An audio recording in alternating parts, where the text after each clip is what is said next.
Welcome back to another episode of the Chicagolandians, a casual sports podcast.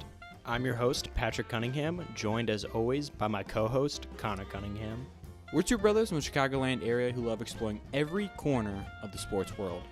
Each week, we break down sports stories, ideas, and theories in a way that's simple and fun. Whether you're a lifelong fan or just curious about the game, there's something here for everyone.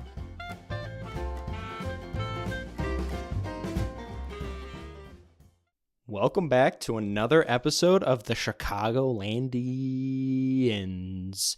I'm your host, Patrick Cunningham, joined as always by Connor Cunningham. What is up? Do you like the little drew out that Chicagolandians a little bit? Yeah, that was kind of nice. I liked it. Just trying something new here. On today's episode, we are going to be covering salary caps in professional sports, comparing and contrasting the different leagues, seeing how different leagues that make different amounts of money handle league parity, making leagues competitive and fair, and how one particular league, the MLB, scraps all of that, doesn't have any of those measurements in place, and what the result of that is. But before we get into that, we've got some Chicago sports news to cover. First up, following last week's episode where we talked about the heroic hiring of Lions offensive coordinator Ben Johnson as the new Bears head coach, we have made several acquisitions to our coaching staff. Ben Johnson's kind of assembling his dream team here, which is always funny when you see on Twitter because it's like a dream team of old 65-year-old men. People. Yeah, it's like, wow, look how exciting headsets, this is. Like Dennis Allen does not get me excited. So first edition we have up is our quarterback coach. We have former Ohio State quarterback JT Barrett. Connor, what are your thoughts on JT Barrett? What do you got to say about JT? Now, JT, obviously not in the NFL right now. JT Barrett, not a prolific quarterback, but he did have a good career at Ohio State. What was interesting about him becoming the quarterback's coach for the Bears is that somebody was just doing investigative work through people's Instagram bios, I believe, and JT Barrett had just updated his Instagram bio to say, QB coach at Chicago Bears, which kind of set off some alarm bells. People were like, wait, really? And then the news started to break that JT Barrett was reportedly the QB coach for the Bears, with the source being his Instagram bio. And then I think a few days later, it was just officially released that we had hired him. I thought that was so random. I mean, I don't really know anything about JT Barrett's coaching career. I think we're at the point in every Bears season where every hire that we make of a guy that you've never heard of in a coaching respect, people are actually like, he's actually an up-and-coming mind. And that just feels like every coach that we hire. So I don't really know, but he was a good college coach. I don't really know. At least with these weird offensive hirings, at least I know that we have the offense figured out with Ben Johnson. I think that's something that's very helpful right now. Like if Eberflus was the coach and we'll get into it later, but Declan Doyle and JT Barrett as the two Chiefs leading our offense, I would be peeing my pants right now, but I'm glad we have Ben Johnson. Yeah, Ben Johnson just gives me confidence that he is kind of screening all of these people, which gives me more confidence for these hires. Yeah. Next person we have, Al Harris, is our new defensive passing game coordinator. Now, Al Harris is a player that I am pretty unfamiliar with, going to be honest, but doing a quick Google search, he was the former cornerback for the Green Bay Packers and has now moved on to be our defensive passing game coordinator. Connor, any thoughts about Al? Yeah, I mean, I think it was an interesting hire by the Bears. Al Harris, I think he had a really successful career in the NFL. I think he played maybe 14 seasons in the NFL. He was a Pro Bowler really? twice. Holy cow. Yeah, I mean, he spent 7 seasons with the Packers. He had Pro Bowl honors twice. And actually, he coached with Ben Johnson in Miami in 2012. I think that was Al Harris's first stint as coach, and that's where they initially met. And then he came over eventually to the Cowboys under McCarthy's staff, and started out as the DB's coach, and then was eventually promoted to the assistant head coach slash DB coach. But I think he's a pretty decent DB coach. I mean, he's taken Trayvon Diggs, Darren Bland, and then Jordan Lewis, who I feel like was kind of not a whole lot in the NFL. And then this season he played at a all-pro or Pro Bowl level. And then just Josh Butler as well. Like, he at least contributed to turning these players into serious names in the DB room in Dallas. So I think it's exciting. Reading Cowboys brass, a lot of people seemed upset about him leaving. But I think overall it was an exciting, an interesting hire at least. Yeah, absolutely. Last year, the Cowboys DBs, Bland was freaking most important player in the league. He was unbelievable. So I guess someone that's able to develop that type of talent will hopefully be really beneficial for this coaching staff.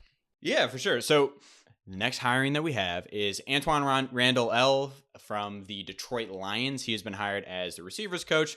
So he was the former receivers coach for the Detroit Lions, and he has just now been kind of scooped up by Ben Johnson to be the receivers coach. So I don't remember necessarily when he was hired by the Lions, but this past season, I feel like Jameson Williams was probably the biggest example of maybe Randall L's experience as a head coach. I feel like he was unsuccessful for his first few seasons in his career. And this season, he had somewhat of a breakout season, so I believe Randall L had some contributions to that. But he's a big energy guy, big sideline guy. Overall, I think it's exciting. It's cool to see former players. I think a theme that I've seen through all these hirings is that it's a lot of young people. Al Harris is 50, but JT Barrett is very young. Randall L is young as well. And then our offensive coordinator that we'll talk about later is 28. So there's a lot of less experienced people who are being put into some of these roles. And then moving into Dennis Allen was hired as our defensive coordinator, which I think is actually a pretty exciting hire. He had a very unsuccessful coaching stint with the New Orleans Saints, and he previously had another unsuccessful coaching career with the Raiders, I believe, as a head coach. So he's had 2 unsuccessful stints as a head coach, but he is a very talented defensive play caller and defensive coordinator. In the years that he has actually been a coordinator, the Saints have been a pretty prolific defense. So I think, for one, he provides solid play calling from the defensive perspective. Like, I think the floor is raised with Dennis Allen being coordinator. I think he also provides a good veteran experience for a guy like Ben Johnson, especially with hiring a lot of inexperienced players or a lot of inexperienced coaches around Ben Johnson. Having a guy who's had 2 head coaching stints, even if they're unsuccessful, is still valuable experience for Ben Johnson, who's going to be coming in as a guy with no experience.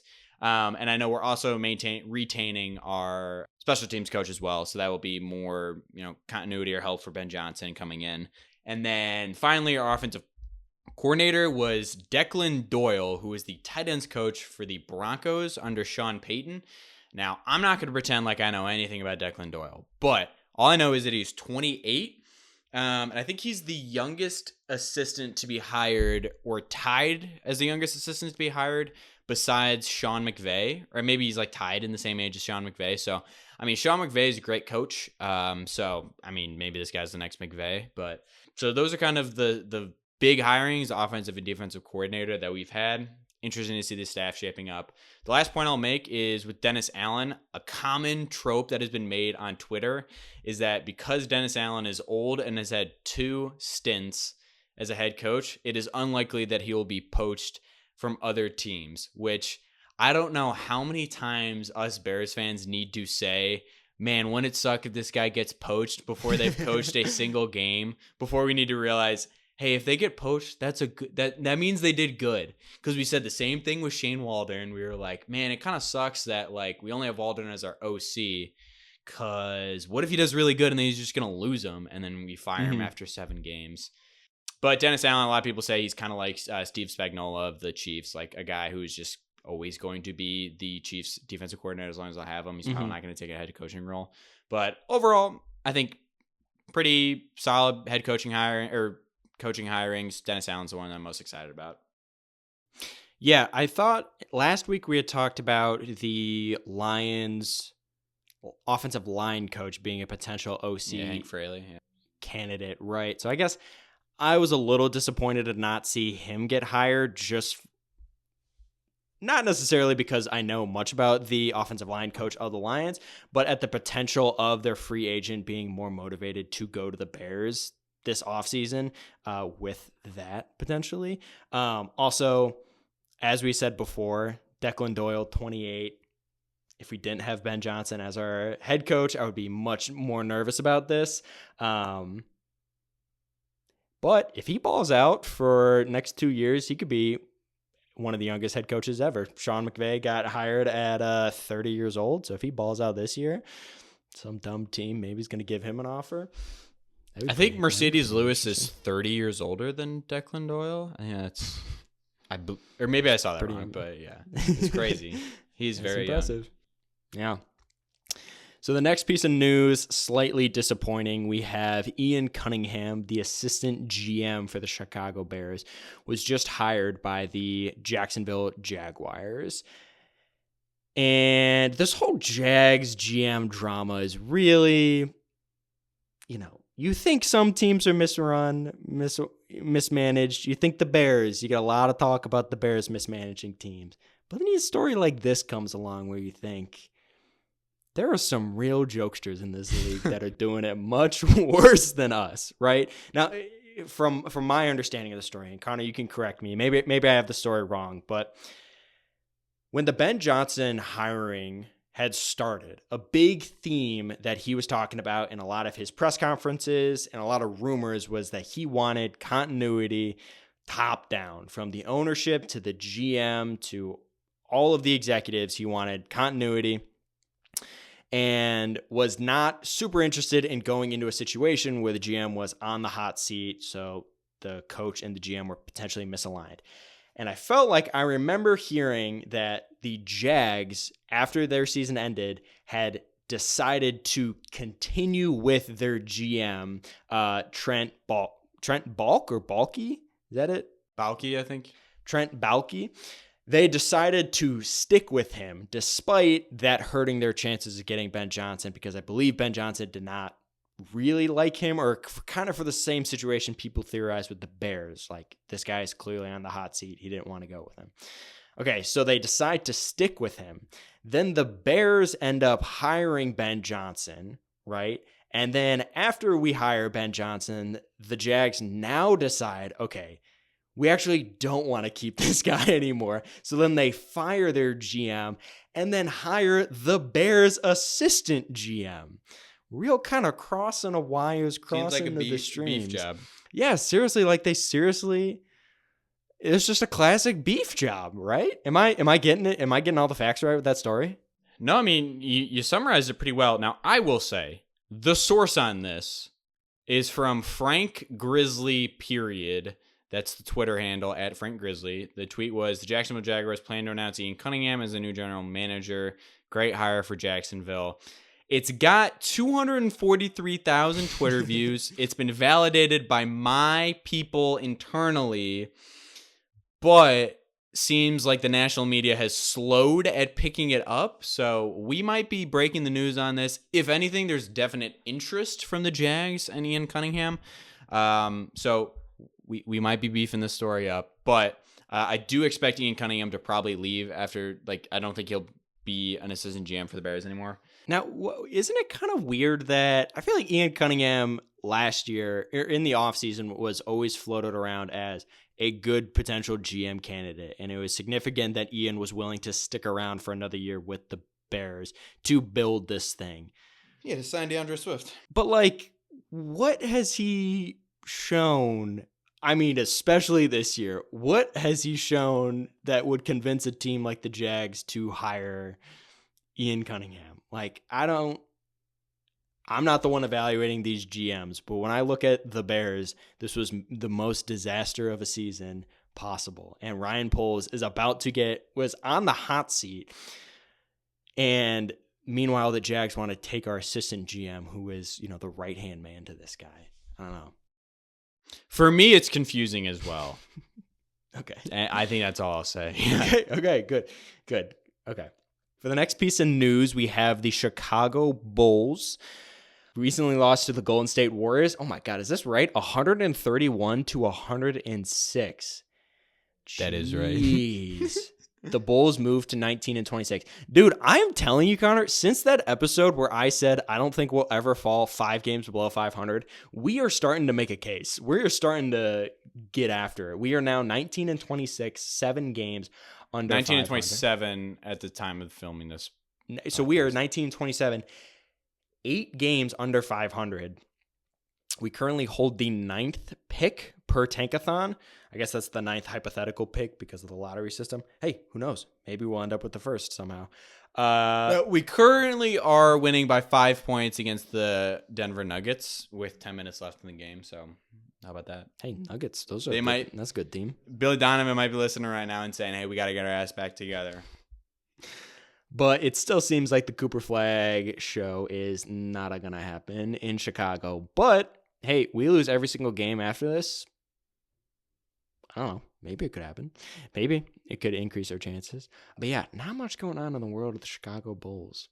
Illinois basketball, we had well, Pat, now I will say, so the Wizards and Pistons last year finished the season with 15 wins and 14 wins. Did they really? So actually, if we lose every game, we probably still wouldn't have the best odds to get the number 1 pick. Not that the Pistons are going to finish that, but I mean, yeah, when teams are bad, they're really bad in the NBA. 14 teams. Dude, this is going to come up later, but do you know the Pistons last year, lowest payroll in the league? Like, talk about a team that is just bad and never is not bad. Just bad forever. There is something in the water over there, literally. But currently are 500. Currently sitting 7th in the East. Officially 3 spots better than Chicago Bulls. How about that, Jerry? A little piece of shit. Yeah. No, but I mean, they've been bad forever. Yeah, seriously. And they don't spend any money. I guess it makes sense because they don't have anybody to spend money on, right? Because they all have rookies. They have rookies. Suck. Yeah, they all stinking are rookies. But yeah, that's just wild. It seems like a team that is truly just spinning in circles, staying in place. Similar to the Bulls. Next piece of news, we have Illinois basketball tragically lost to Maryland Terrapins 91-70. This was a game that our 2 roommates, Sam and Tyler, shout out to you guys, came back steaming. Hot. Those guys were amped. Were hot because of the lack of energy at the State Farm Center. Fans were not energetic, not bringing the energy, not making the atmosphere tough to play in, which is important for home games. So how do we follow that up? 3 days later, we played Northwestern and beat them 83-74. Now this game skadoosh got a lot closer at the end, but at the start of the game, I think we were up 20 at one point. They had like 8. Yeah. I think it was like 8-30. We were really laying on the gas, and Sam and Tyler reported back that the energy in the room was much, much better. So shout out those guys for bringing back the energy into State Farm. Connor, any thoughts? We should get Sam on to talk about State Farm Center and college basketball arenas, because that seems like a whole discussion about why the State Farm Center is not an ideal viewing spot in the Big Ten or on the national level. I think it would be interesting to talk about. But, overall, nice to get back in the win column. That's all I'll say. Yeah, absolutely. Next up, we have the Chicago Blackhawks. We've got 2 losses to cover for you guys real quick. We lost to the Tampa Bay Lightning and the Minnesota Wild. So now we are 15-29-5. Isn't it funny, NHL, how many more ties you have? I guess it makes sense, similar to soccer, right? Soccer, you have a ton of ties. There's less scoring. But that is the 2nd worst record in the NHL. Blackhawks still having a tough season. But in times like this, you still got to have some things to look forward to, some highlights like, Connor Bedard's development. We know we're not going to be good this season, obviously, but, not fair to beat up on the Blackhawks for sucking. Just, we know where we're at. Why is it not fair to dunk on them for sucking? Because, we didn't go into this season thinking this is going to be a Stanley Cup season. Oh, yeah, that's fair. Yeah. It's fair to say, why do we have to keep sucking? But, I guess we've sucked the last 10 years. Yeah, that's true. Yeah, that's true. Sorry, I didn't mean to derail your These point. Chicago sports. Pat, we can't let this crap fly. Okay, they haven't been bad for the past 10 years. Since 2016, they have been bad. And it's like rebuilds don't take 10 years to get done, all right? Especially There's clearly in the something NHL. going on, especially in the NHL. Whatever. Yeah. Freaking embarrassment. Yeah. Next up, we have Matt Eberflus, former head coach of the Chicago Bears. Ever heard of him? Boo. Looks like he will be hired as the Cowboys defensive coordinator. Nothing is official yet. I just have to say, Matt Eberflus, I will say he coached a Bad head coach. pretty good defense, terrible head coach. We had a pretty great defense for the past couple of years, and when Eberflus left, our defense really sucked. So it seems like he can do something on the defensive side. I just feel like if you were fired as a head coach mid-season, you deserve a year off. I feel like you need a year off first. No one can touch you. He's got to pay for all those freaking haircuts, man. Seriously, you got to take some time to do some reflecting before you're... No, I'm saying he has his barber on retainer, and he's out of a job right now. He needs to pay him. Oh, yeah, that's true. I guess he's probably... Yeah, he needs to get moving. But, God, you just see these teams. They're so eager to hire these people. I guess as a salty Bears fan, don't want anyone to touch this guy. I want this guy to be jobless for the rest of his life. But, maybe he's probably saying the same thing. Who? Saints fans when we hired Dennis Allen. I feel like Dennis Allen and Matt Eberflus are essentially the same person. Just maybe that's Meatball, thing. But it seems like the same thing. It's literally the same thing. Look at me. God. But I mean, yeah, I don't know. Brian Schottenheimer, Matt Eberflus assembling an Avengers squad over there in Dallas. You gotta love it.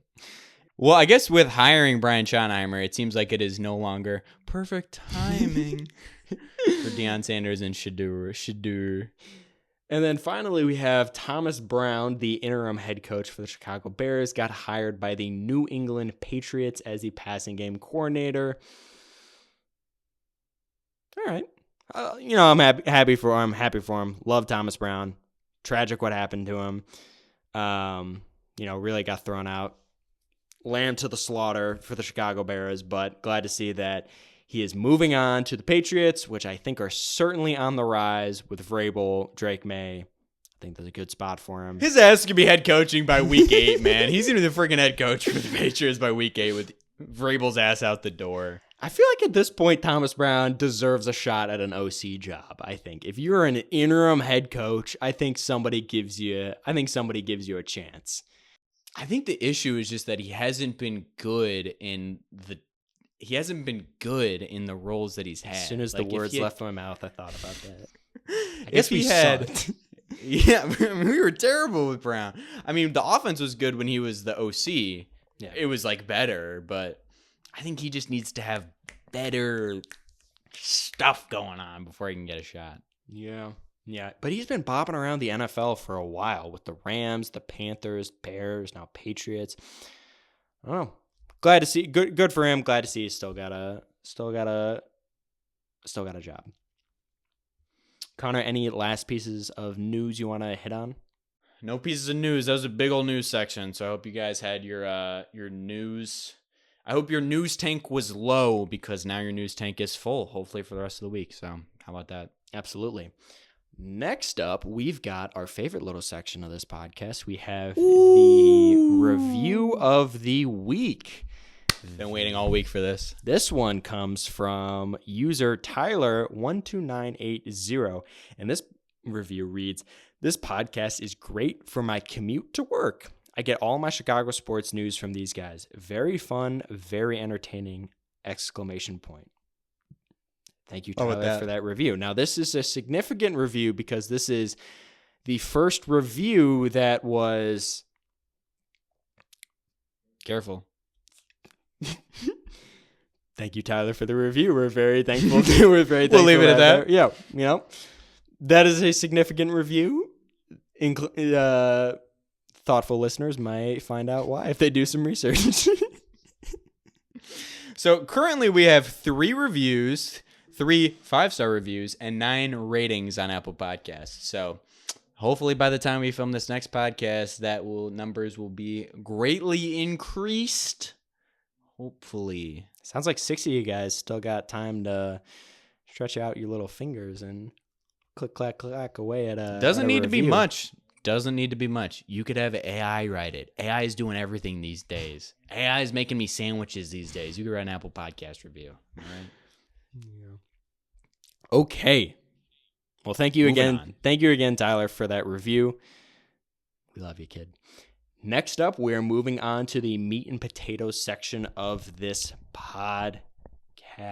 Dun, dun, dun, dun. Here we go. So we are going to talk about the salary caps in professional American sports and how that leads into the current situation in the MLB, professional baseball, and the problems that come with the lack of a salary cap within baseball. Connor, what interested you about this topic? I think for me personally, after this World Series, when you saw the Yankees and Dodgers, who both had two of the most expensive rosters in the entire league, who had the Yankees had 5 times the payroll as the Astros this year, it really makes you look and think, why the heck is this like this? Why is it like this? Why, and especially in a league like the MLB, when you see humongous contracts. Shohei Ohtani has an almost $1 billion contract. There's so much money in this league. It is crazy to see that, unlike other leagues where you have relatively even payrolls across all teams, that the MLB, one of the oldest leagues, is so different. And that really kind of made me interested in the topic and motivated me to dig a little deeper. Connor, what interests you about salary caps? I think money as a whole in professional sports is really interesting. I think it was very interesting to talk about when we talked about the McCaskies and their use of money, how it came up that the Hunt family, who owns the Chiefs, was one of the cheapest ownerships in like the NFL or professional sports, right? We said they won a Super Bowl. After the Super Bowl, they just updated the seats in the film room or something? Like that's all they did. Yet they win so many games. Obviously they're a current dynasty because of Patrick Mahomes, right? And the roster they were able to assemble. But I feel like that sparked off thinking about how in the NFL and even a lot of times in other sports like the NBA or NHL, there's never really a discussion of money that's not related to players, right? Mm-hmm. Like, obviously, you hear that Patrick Mahomes or Jordan Love, get these enormous contract, or Dak Prescott gets a $60 million contract, but it's always related to the players. It's not related to the team as a whole, right? Mm-hmm. I don't think there's a sport like baseball where money is such a central part of the sport that's not related to the players, that's related to the teams and how much money a team has. And I feel like just exploring that of why is it like that? Why is money such a issue in the MLB, and why is market size such an issue in the league? I think that was really interesting too, because even in the NFL, again, you look at the Bengals, who they weren't great this year, but they went to the Super Bowl within the last 4 years. Cincinnati is not a large market size for any sports, and it's one of the lowest value teams in the NFL, and they're a very competitive team every year. And I feel like just thinking about those examples where it's such a tired phrase in the MLB that, well, the bad teams just don't have a market size. But I think I just realized that market size is not a topic in any other sport. And I feel like it's just well, why is it? Why is it like that? Yeah, absolutely. And it is interesting as we get into it to see how different leagues that make vastly different amounts of money, that are more or less popular, like MLS compared to the NFL, the most popular sport in America right now, how they handle their salary caps a little bit differently, and how they still make a relatively even league despite the differences in pay gaps and the differences in market sizes that, like you said, Connor, the MLB seemingly can't,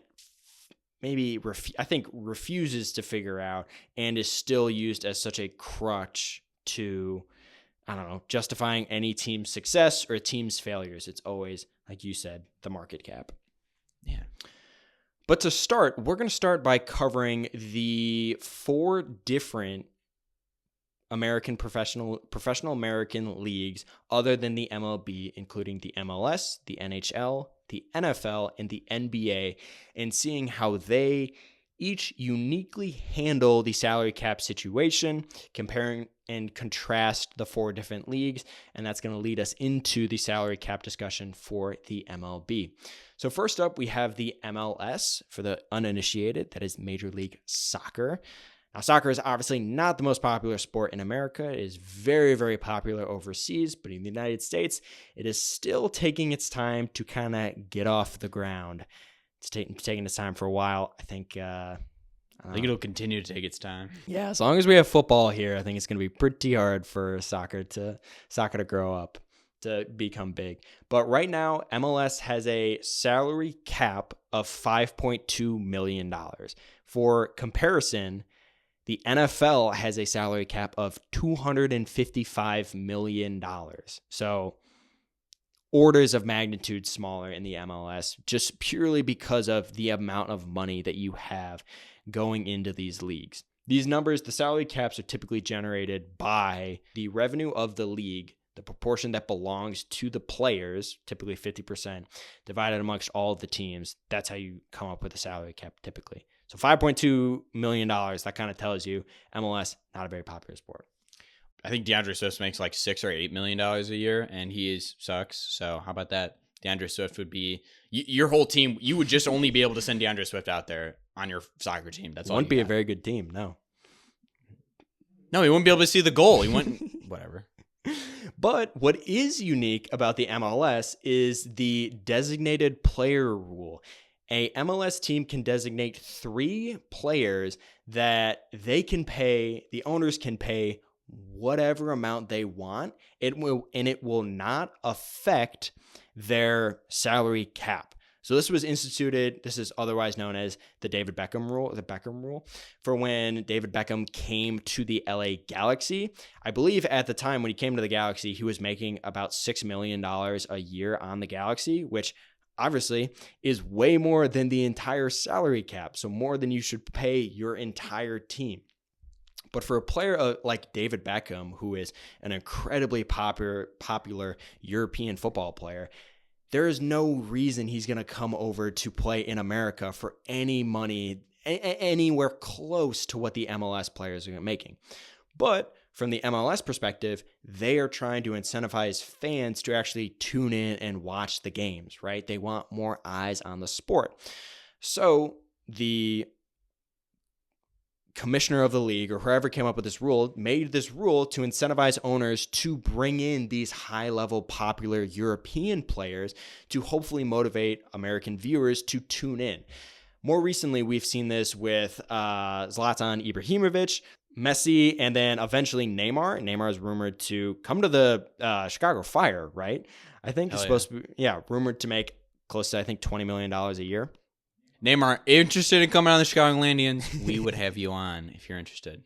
Yeah, but Messi currently makes $12 million for Miami, obviously, over double what the salary cap is. But this MLS salary cap, the 3-player designated player thing, I like it. I like it. I think it's fun. I think it's cool. Yeah. It's different than like the no salary cap for the Yankees, for the MLB, right? Because then the MLB, they can just get every single player. But just having the 3-player limit puts restrictions on how much money these teams can spend, and you're not getting so overpowered by owners that have magnitudes of more wealth than other owners, which is what you see in the MLB with like the Yankees being able to outbid other teams at every chance they get, where the 3-player limit only, really restricts the amount of power that they can have. Yeah, I really like it. I think it's very fun, and overall, I think it's a cool idea. Now, in 2024, I know Inter Miami was like the best team in the East. And I know Toronto FC has also one of the highest paid players in MLS. They ended up finishing pretty low in the table. They were 11 wins, 4 draws, and 19 losses. So it seems like when you're getting these huge players, maybe jury's out on how great you end up being, but I think it's just so fun for drawing interest in the league. Like I remember when Ibrahimovic came to the MLS, I thought that was very interesting that he's just like, we have this sweet ass player now playing in America. And then when Messi got signed, I thought that was super fun. And Inter Miami games are super difficult to get tickets to now. Those tickets are always sold out and very expensive. So I think it's an effective strategy, at least for that team, making people interested in it. So I don't know. I think it's fun and I think it's cool. I think in the limited scope, especially in a league that's trying to expand like MLS, I like it. Yeah, absolutely. Next up, we have the NHL, the National Hockey League, and they have a very clear-cut salary cap situation. They have a hard salary cap of $88 million. So that means regardless, no team can cross that $88 million mark. There's no fuss you can do with the soft salary cap of a luxury tax that we're going to see with the NBA. It is just pure, plain and simple, $88 million, which I think a lot of people will point to leads to potentially league parity. The idea that you do not see as many dynasties.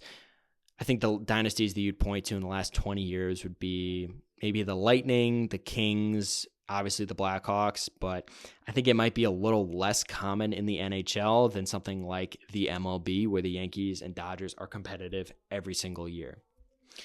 Specifically, in the last 25 years, the NHL has had 15 unique winners. I'm going to be honest with the fans. We cut this from the podcast, but I did not understand the word parody. I thought that we were all saying parody, like how Weird Al Yankovic parodies famous songs. But for those who don't know, the word is parity, Parity, which means equal, equality. We're all playing at the same level. So for anybody at home who is confused by the use of that word, I'm in the same boat. Yeah, absolutely. Yeah, so moving on to the NFL. So the NFL, again, similar to the NHL, has a hard salary cap. In 2024, it was $255.4 million. So there is a hard salary cap, but there are teams that are able to work around the salary cap using a couple different financial maneuvers. So a very common technique is to restructure people's contracts to maybe convert their contracts to a more signing bonus heavy so that their per season cap hit might be lower, or they might front load or back load a person's contract so that they might take a larger or lesser cap hit in 1 year versus another year. So teams can always restructure people's contracts without even, I believe, Pat, without even telling the player, right? They can restructure a contract. Mm-hmm. So there are pretty serious maneuvers that teams can do. I know the Saints are a team that is constantly kicking the can down the road with their contract situations. And my, pea brain thinks, well, if you keep kicking it down the road, when's the road end? When the league ends? You can just keep kicking that can all the way down the road, all right? But there are draft picks implications that you can have for going over the salary cap. But yeah, I think the best thing about the NFL is that there is a salary floor that is implemented in the NFL. The teams must spend at least 89% of the salary cap over a 4-year period, and the NFL as a whole must spend at least 95% of the cap. So if you look at charts breaking down cap spending and payrolls in the NFL, say for 2024, the difference between the highest and lowest cap team will probably be something like $40 to $50 million, which is obviously a lot of money, but in the totality of the league, that's not a huge disparity in money that's being spent. And I think it's because of the salary floor. So everybody, for the most part, has a very similar amount of money that they're being played with. And the last thing that is kind of interesting about the NFL is the franchise tag, which I think is always a very interesting topic, especially with quarterbacks and big-time players for teams. So the franchise tag is for a player. Instead of signing them to a long-term extension, a team can choose to franchise tag this player, which will keep them for another year, and then they'll have to be paid either the max of 120% of their current salary or the average of the top 5 players at their position. So if you think about it, for a player that might be on a rookie deal and maybe this is their first time earning a lot of money, maybe they are able to earn a ton more money by averaging the top 5 positions. So they can get a lot of money regardless. But if you think about a player like Justin Jefferson, who at the end of his rookie contract was probably the best receiver in the NFL, the contract that he would have been given if he had been franchise tag would have been far undervaluing his actual value as a player, because he's the best player in the league, and now his contract's being valued at the average of the 5 highest paid players at that position. So I think a lot of times it is a frustrating thing for players to receive, because one, you can oftentimes be undervalued for the value that you can bring to a team, and two, it's also not a long-term contract that a lot of players are looking for. I know Dak Prescott deals a lot with short-term contracts for the Cowboys, or I know T. Higgins has dealt with like the franchise tag. It's a constant worry for players, and it's usually a sign that contract negotiations aren't going great for teams. But yeah, the franchise tag is another interesting thing that goes on in the NFL. But I think the NFL as a whole has a pretty solid salary cap. Like, it's never an issue of teams not spending a lot of money, using enough of their money. I think teams relatively are playing with the same amount of money to an extent. Yeah, absolutely.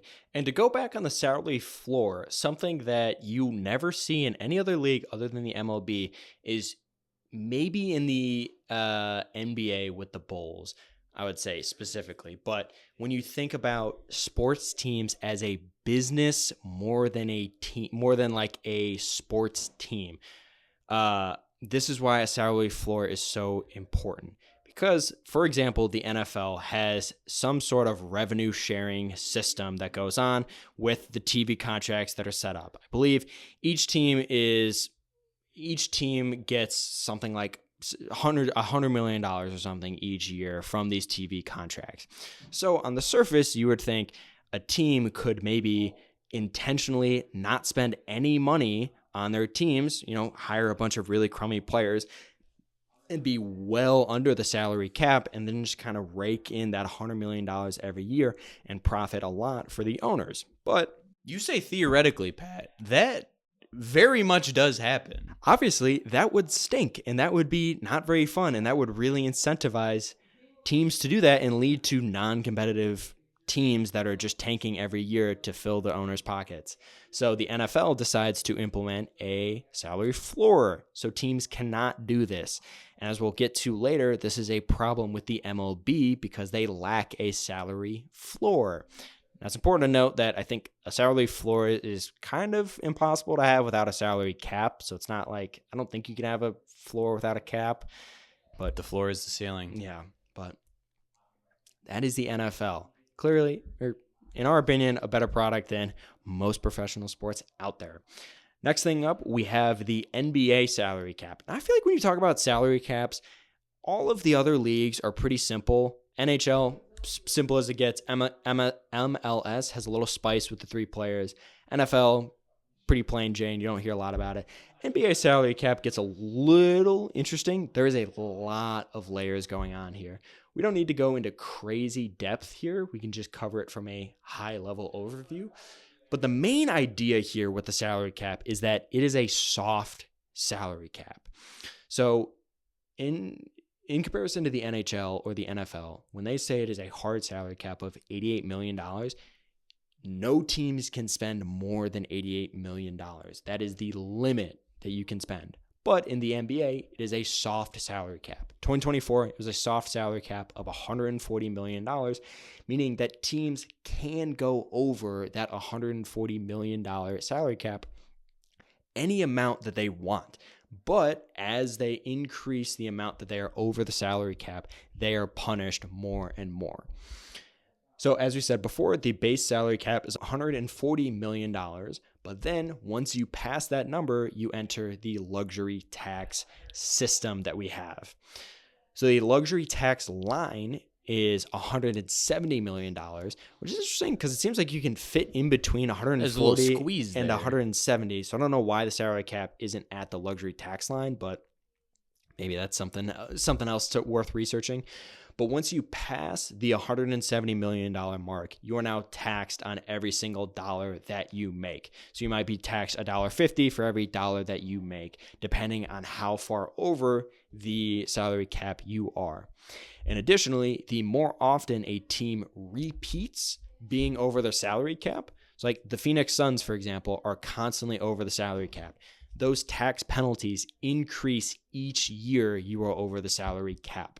So to put this into example, the Phoenix Suns, who right now have the highest payroll in the NBA, are expected to pay $164 million this year in salary tax, which, as we said before, is more than the salary cap. That is insane. The salary cap's 140. Suns are about to pay $164 million for D-Book, for Kevin Durant. The freaking Suns suck. Bradley Beal. Yeah, Bradley Beal. I mean, yeah, Pat, you were in Phoenix this past summer. I mean, how with the championship banners everywhere in Phoenix? No, you won't even know they're playing. So then after that $170 million luxury tax, we then have two more lines that you can cross called the first apron and then the second apron. So both of these are lines that you can cross, and once you cross those lines by spending more money, you are subject to various penalties. So for example, the first apron, once you pass this barrier, you cannot sign a waived player that has more than a $12 million salary. So it's very common for players midseason to kind of jump ship, leave their teams that are struggling to go chase a ring. This could be like Blake Griffin or Kevin Love. And if you are over the salary cap, you cannot sign that player directly, which leads to teams doing sign-in trades, which is unique to the NBA. And before this episode, I had honestly never understood what the sign-in trade. I didn't really think about it at all. Like why it's a thing. So for example, let's look at the Mavs trade for Klay Thompson with the Warriors. Now, at the time, both teams were over the salary cap, so the Mavs could not sign Klay Thompson. So what they did was the Warriors re-signed Klay Thompson, which we'll get into later, re-signed Klay Thompson, and then immediately traded him to the Dallas Mavericks. So technically, the Mavs do not have a contract with Klay Thompson, or did not sign a contract with Klay Thompson. He still has that contract with the Warriors. I assume the Mavs now own it, but he never signed a contract with the Mavs, which is interesting. But you might also be asking, oh, it seems like the Warriors were also over the salary cap. Why could they sign Klay Thompson? Well, there is actually a veteran player exception, which allows teams that have really good teams, they can re-sign their veteran players, and they can re-sign their players even if they are over the salary cap. So an example of this would be the Celtics, who obviously just won the championship and had last year re-signed Jaylen Brown, Derek White, and Jason Tatum, incentivizing teams that are already in a good position to kind of keep the good vibes going. So that is the first apron. Last thing we have is the second apron, which is at $188 million. This is just harsher and harsher restrictions that the team faces. For example, they cannot trade a player. A team cannot trade for a player that has a higher salary than the player that you are trading for.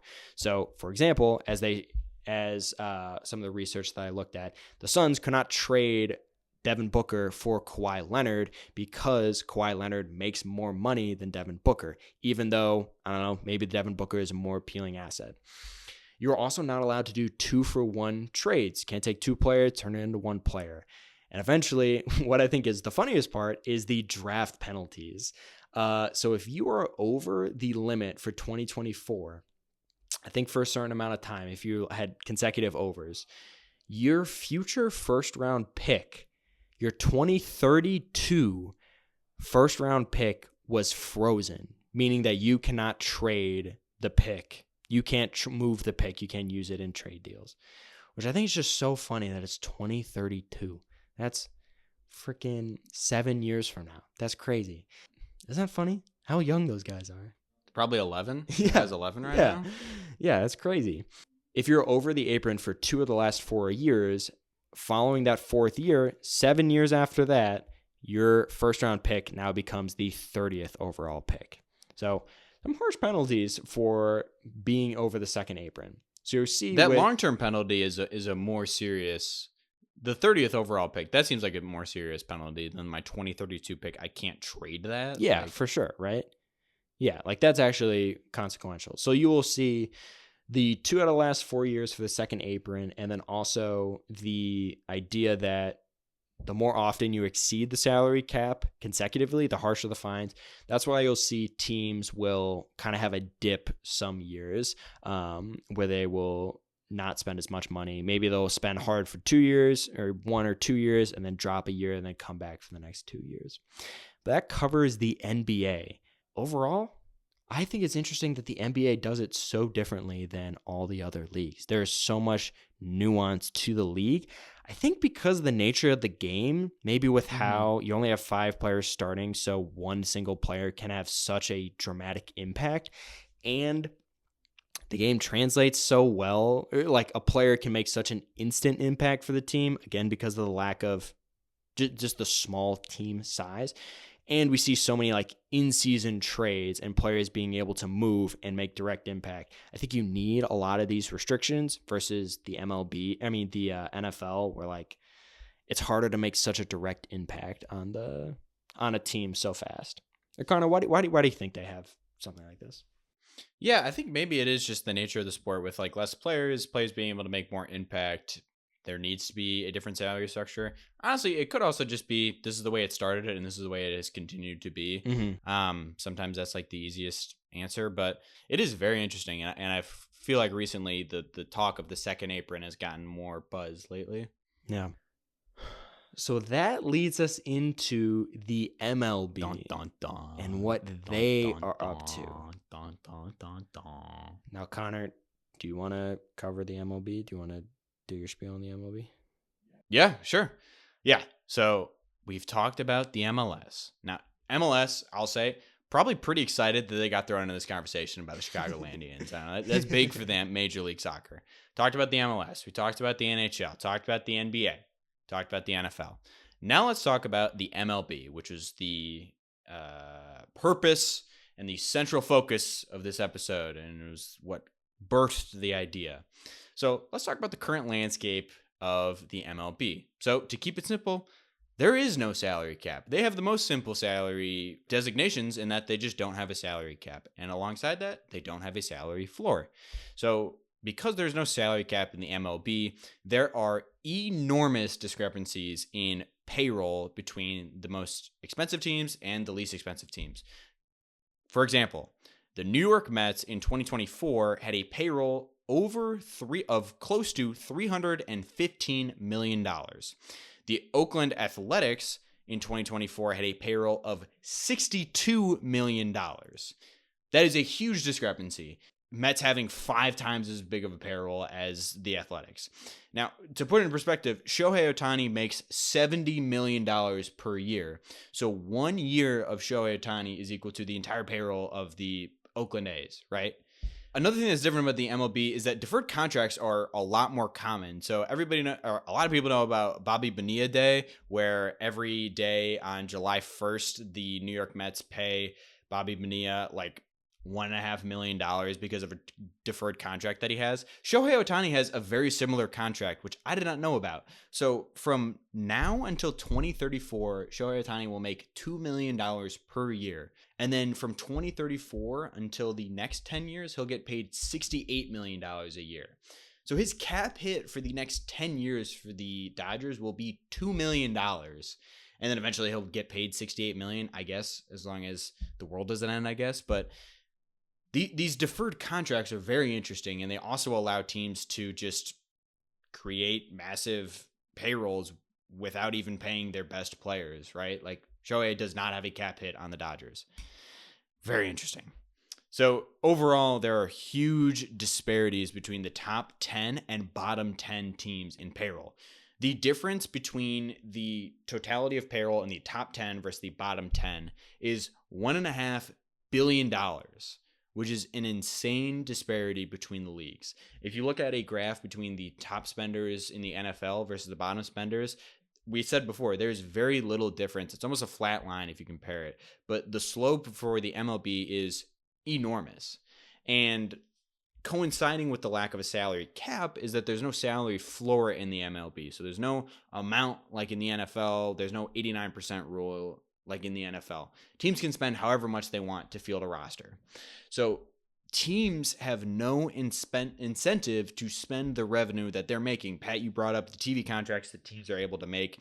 It's been reported, I believe, that teams make upwards of like $200 million between local and national revenue sharing. They can pull in about $200 million per team.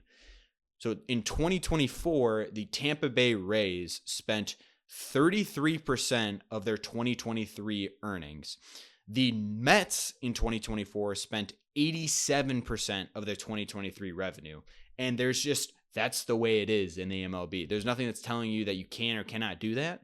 A common thing that people will say is that, teams like the Rays or the A's just don't make a lot of money, which is totally true. They don't make a lot of money, but a thing that is also very apparent is that the owners of the Rays and John Fisher of the Athletics simply just don't spend the money that they make, and they would rather just turn over a profitable team that can have profitable operating costs instead of fielding a competitive team. So sure, they make less money, but they're just spending less money as well. They could spend more money for sure. Right. You would expect that to be the opposite, right? You would expect a team like the Yankees or the Mets that makes so much money, they don't need to spend exactly that much money. They maybe only need to spend 10% of their revenue to operate a MLB team, right? And you would expect the Rays would have to spend close to 80 or 90% of their revenue, because that's just how much it costs to run a organization.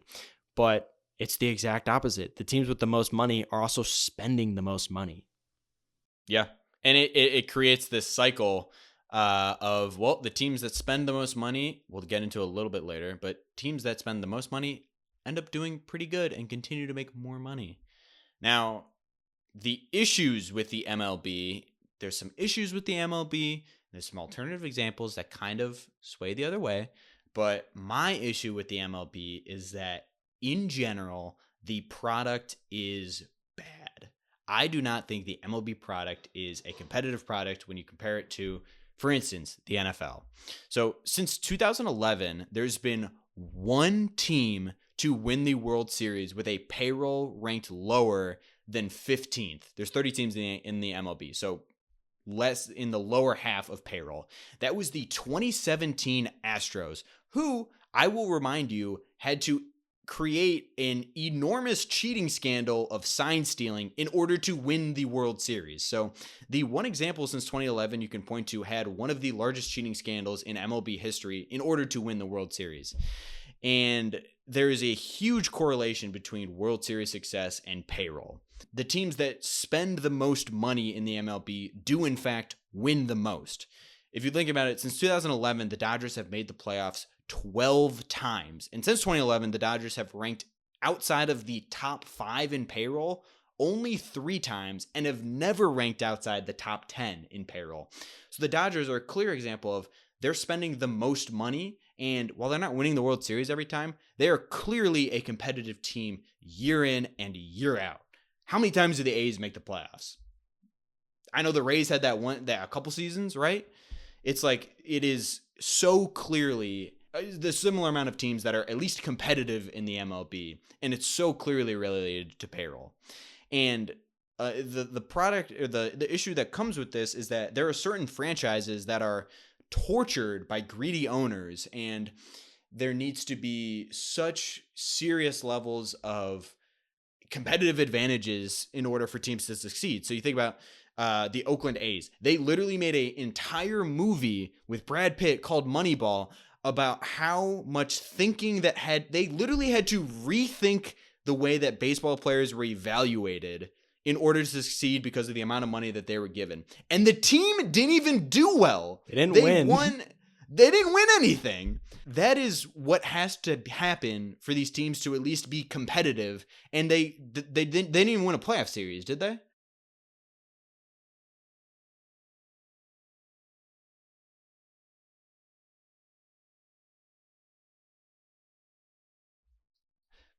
Yeah. The Tampa Bay Rays have to have a incredible development system that they have there to account for the lack of money that they have. And the Rays, they made the World Series one time, that pretty recently. That was really fun, but the Rays, you can't do that. That's not a sustainable strategy to have. And you think about the White Sox. For the last 50 games of the White Sox season, home games of the White Sox season, everybody and their mom was just shouting, Jerry, sell the team, because it's so easy for teams, owners to hold baseball teams captive and hold them hostage. In the NFL, teams are the Bears complain about the McCasseys to sell the team because they're idiots, but not because they're like holding us hostage or that they're just like, are prisoners. For Jerry, it's like, we need you to sell the team because we're your prisoners. You're not doing anything. And that's so present in baseball. Or John Fisher, who's the owner of the Oakland A's, has held that city hostage for so long without doing anything with the team. And there's so many stories across baseball that are like this, and it's just the way things are.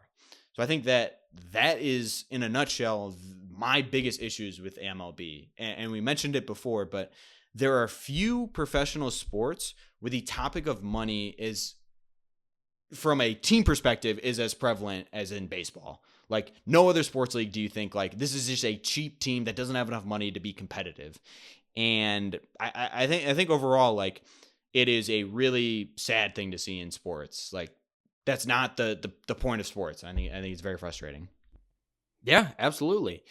It's not. It literally takes a team to like you said, reinvent the game of baseball, or curate this absolute star-studded talent farm system that then the big teams come in and steal all of the good pieces for. It also leads to this system where you have the teams like the Rays, the Guardians developing all of these rookies into these stud prospects that then the Yankees and Mets and Giants and Dodgers come in and pluck. It leads to such a soul-sucking league, or just kind of like you feel like it's inescapable. And at the end of the day, it's just the factors at play for determining wins is money, not necessarily play style or your talent as a player, right? There's not as much technique that comes in with how a team decides to construct their roster. There's not as much emphasis on, okay, what are they going to focus on? Are they going to focus on their defense or their pitching or their offense? It's like, no, the Yankees can just outspend every team in every single position. Focus on everything. And focus on getting the best players in every single position. That's the strategy. There is no strategy. The strategy is spending money. I think that's boring. I think that leads to that's a lack of creativity, and it leads to a repetitive league that lacks innovation.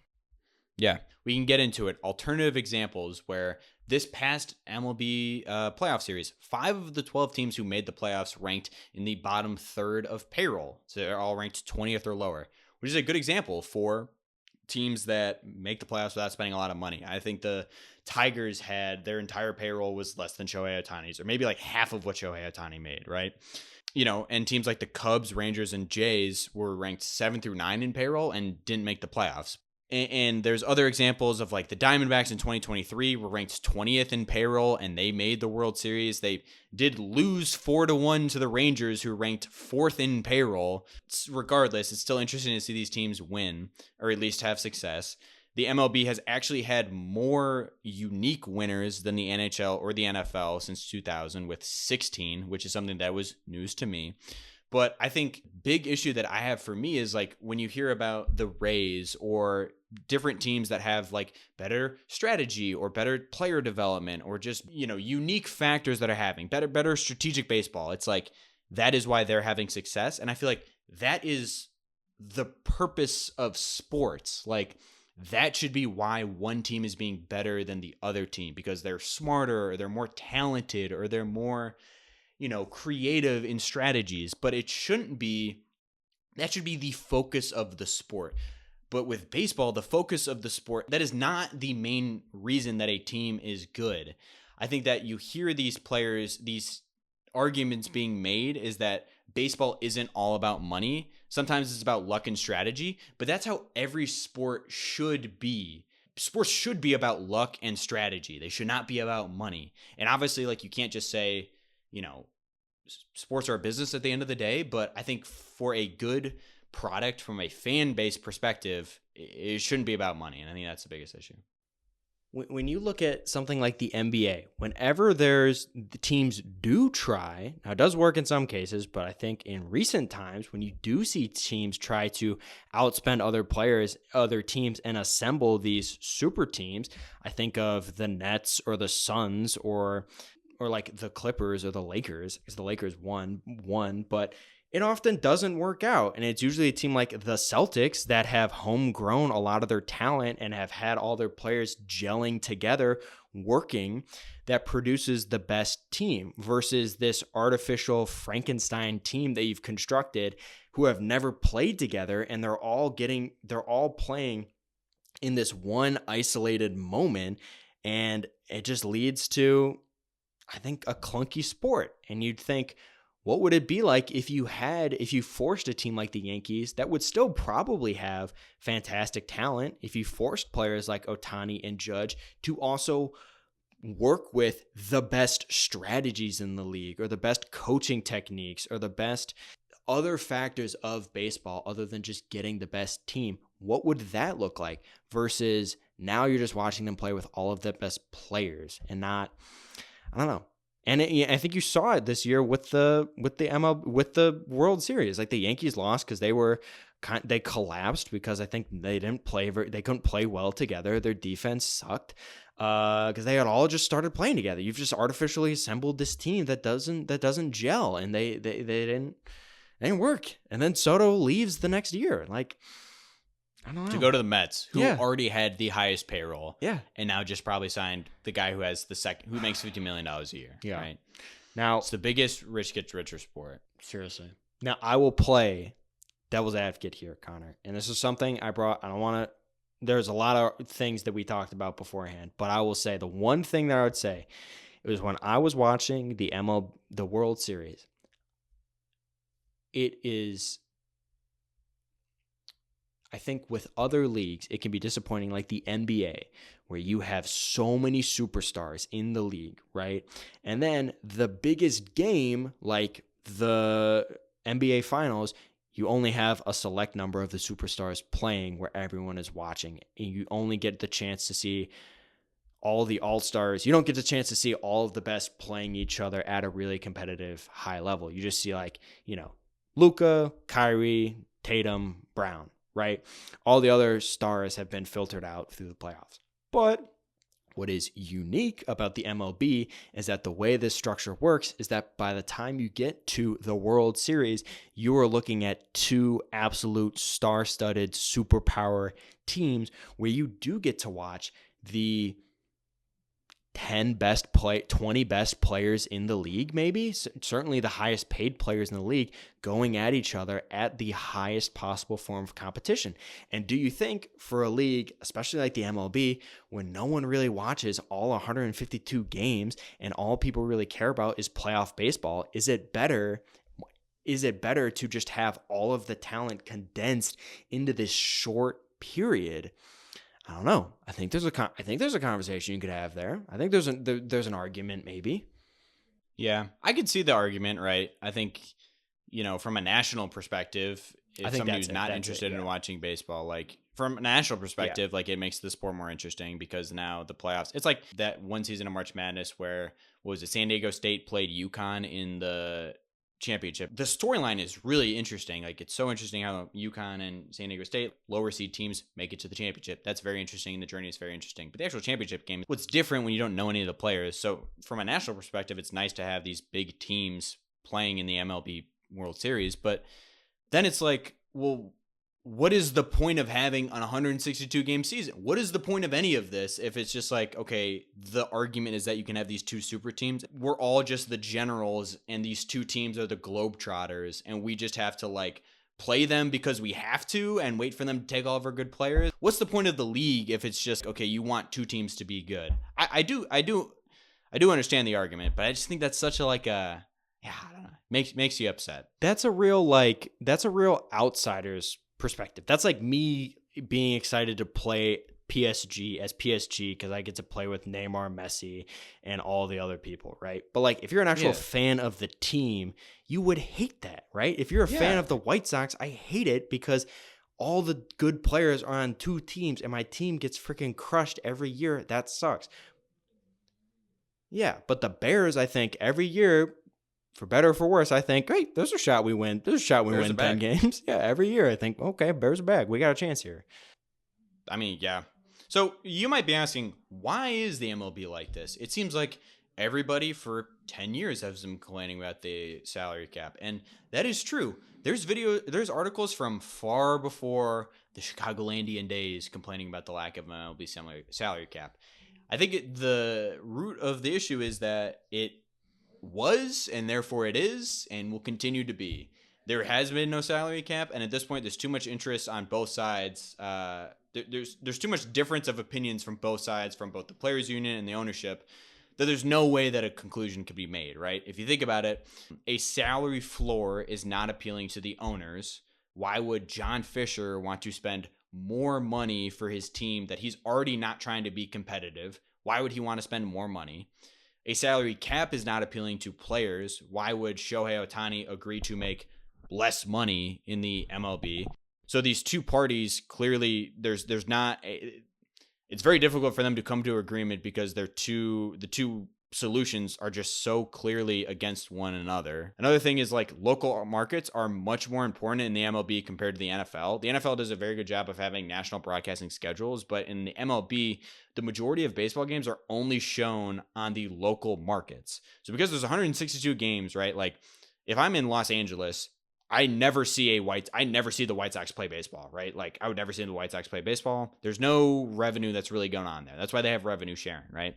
So local markets are so important in the MLB compared to the NFL. So teams that just have no market value have no money to spend anyways. So those two reasons, and then this never-ending cycle that results of it, because there is no salary cap, teams like the Dodgers can continue to spend more money than other teams, so they can continue to spend more and more money. So this gap only continues to widen. The difference in play just continues to widen. And then the Dodgers, because of their success, become a more profitable team, have more money to spend, and continue to increase their gap over the Athletics, right? So this is never-ending cycle. And it just seems like there's no interest from the MLB in changing this, because for one reason or another, I think maybe the World Series gets good enough views that they have no reason to change it. Ownership feels fine. Like, there's too much limp dick government in the MLB to make a change, but I don't know. It's just not going to change. And that sucks, right? It's like, what is there even to be mad about with the White Sox when you see no change in sight? You think, okay, the Bears will eventually, by sheer will of first-round picks, of coaches getting fired, of people getting put in place, eventually it'll work out. But something like the MLB, you can truly just extrapolate out 100 years from now and see what is going to change that would motivate these owners to act differently. Unless the owners of the A's die and somebody else buys the team, what is going to change? It's just sad. What would have to change is that one of those freaking independent baseball leagues would have to become as popular as the MLB. So that's what's going to need to happen. But we can talk about what should be done about the MLB. This could be quick, but so obviously what we think should be done is that there should be a salary floor in the MLB. Teams should have to spend at least 90% of the salary cap each year, or maybe you could say they spend 60% of their revenue from the previous year. Again, this would probably never happen, but we think this is something that should happen. But I think the main argument is, like, okay, if a team owner feels like they don't want to spend 50% of their revenue or 60% of their revenue, then they shouldn't own an MLB team. I think that's the crux of the argument. It's like, okay, if the A's don't have enough money to meet the requirements, or they don't feel that spending that percentage is worthwhile for them, then they shouldn't be an owner of an MLB team, right? Like, they shouldn't be competing in the league. The MLB should have high value owners who are willing to spend money, or else they shouldn't be involved in ownership. I feel like that's my main opinion. Salary cap, I think, would need to be in place as well. We'd like it to be like NFL style, or pretty strict cap. Again, never going to happen. Would decrease the pool of money for players, decreasing average salaries. If you think about it, like, the value of Aaron Judge and Shohei Ohtani would greatly decrease because teams wouldn't be able to spend as much on those players. And, the saying goes, toothpaste is already out of the tube. You can't just jam the toothpaste back in, all right? You can't restructure Ohtani's deal to give him like $10 million a year. So we do think a salary cap and a salary floor would be a great solution, but hard to implement. And finally, it would be nice if there's more penalties for large market teams not spending or being good. If you think about the White Sox not being able to pick in the top 10 this year, despite having the worst season in MLB baseball history, it's nice. The concept is nice because, you're punishing teams for not spending money. But then you think about it a little more and you think, okay, so if I'm John Fisher and my team is getting punished, or, I'm Jerry Reinsdorf. I own the Bulls. I own the White Sox. Life is good. The MLB has given me a slap on the wrist because I'm not spending enough money on my MLB team that I already don't spend a lot of money on, and I don't really care if they're good. So now they're telling me that they're taking away a first pick from me, so now my team will be worse. But I don't care how good my team is anyway. So these solutions that they're coming up with, they seem good on the surface, but you think about it, like, the root cause of the White Sox is not because of they're bad. Like, taking picks away is not going to solve the problem. That's just going to make them worse, right? Yeah, absolutely. Yeah. Freaking joke. Freaking joke. Yeah. So I think overall, what needs to happen is that they should reduce the amount of teams that exist in the MLB. They should cut out some of the low market teams or something, or reduce the amount of owners, or change ownership, have forceful ownership so that bums like John Fisher can't own teams in the MLB. What I would like to have happen is that a different competitive league is able to come around with a better product of baseball that I think would be interesting as well. I think that would be great. Because right now, I think maybe if we were Dodgers fans or Yankees fans, we think baseball would be great, but we're White Sox fans, and I'm sure there's a bunch of teams that think baseball freaking blows because it's so boring. It's already a boring sport, and the competitive playing field is extremely boring as well. God, get some oil money in there. Get some Saudis in there to create their own league. Yeah, sign Neymar to the White Sox.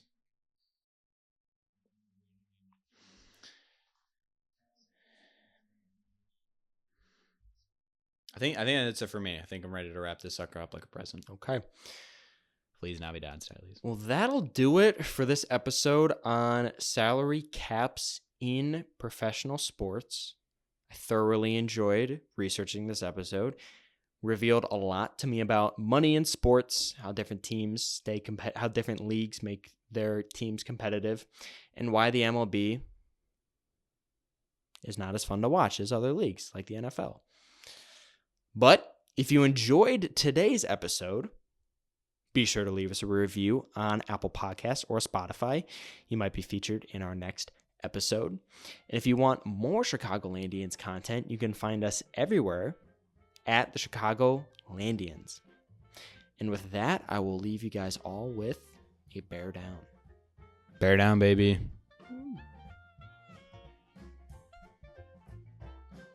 Thanks for listening to another episode of the Chicagolandians. If you enjoyed this episode, be sure to leave us a review on Apple Podcasts or Spotify, or wherever you listen. And if you want more Chicagolandians content, you can find us everywhere at Chicagolandians.